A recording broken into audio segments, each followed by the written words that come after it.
నేను విశ్వక్సేన్ గారు వాళ్ళ నాన్నగారికి చెప్పామన్నమాట.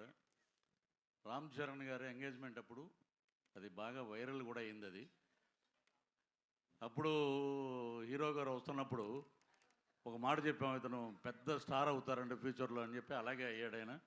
ఈ సినిమాలో వస్తున్నారు అనుకుంటా, వచ్చాక మాట్లాడితే బాగున్నాను. చిరంజీవి గారు ఇంకా రావడానికి కొంచెం టైం పడుతుంది. పృథ్వీ గారు మీరు కంటిన్యూ చేసేయచ్చు ప్లీజ్.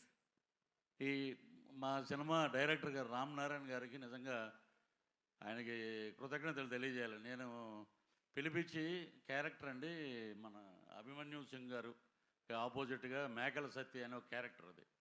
సో ఆ క్యారెక్టర్ మాకు క్లీన్ షేవ్ ఉండాలండి అంటే, సార్ మీరు క్యారెక్టర్ ఇచ్చారు, నేనేమో తమిళ్లో విక్రమ్ గారి సినిమాలో మెయిన్ విలన్ చేస్తున్నాను, ఆ గెడ్డం అది తీసేస్తే ఎలా సార్ అండి అంటే, లేదండి ఇది వైట్ చేద్దాం అని చెప్పి ఆయన నాకు అద్భుతమైన అవకాశం ఇచ్చారు. అలాగే మా హీరో విశ్వక్సేన్ గారు కానీ, రామ్నారాయణ గారు కానీ, అలాగే కెమెరామెన్ గారు చాలా అద్భుతంగా చూపించారు. అభిమన్యు సింగ్ గారు అయితే దమ్కి మటుకు చాలా బాగా ఇచ్చారు. ఇంకోటి అది యాదృచ్ఛికంగా జరిగిందో ఇంకోటి జరిగిందో తెలియదు కానీ, సుమగారు మేకల సత్యాన్ని పట్టరండి రా అని చెప్పి తీసుకురమ్మంటాడు.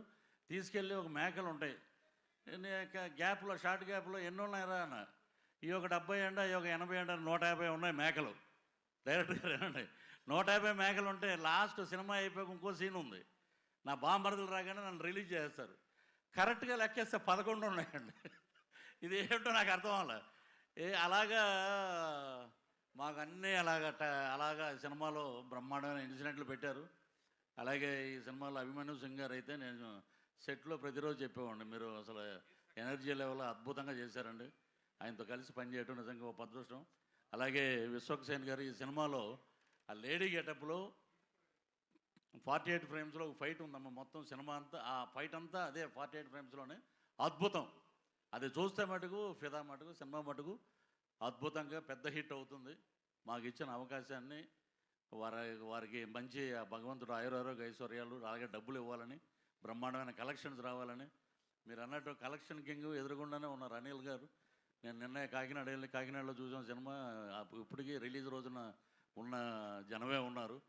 మా డైరెక్టర్ గారు ఇంకా అద్భుతమైన ఇప్పుడు పెద్ద ప్రాజెక్టులోకి వెళ్ళిపోయారు కాబట్టి ఈసారైనా మేము మిస్ అవ్వకుండా మీ వెనకాల తిరుగుతామని చెప్పి మనస్ఫూర్తిగా కోరుకుంటూ, ఈ అవకాశాన్ని ఇచ్చినటువంటి బ్యానర్, ఈ ప్రొడ్యూసర్ గారికి అందరికీ మరొక్కసారి నమస్కారాలు తెలియజేస్తూ థ్యాంక్ యూ సార్.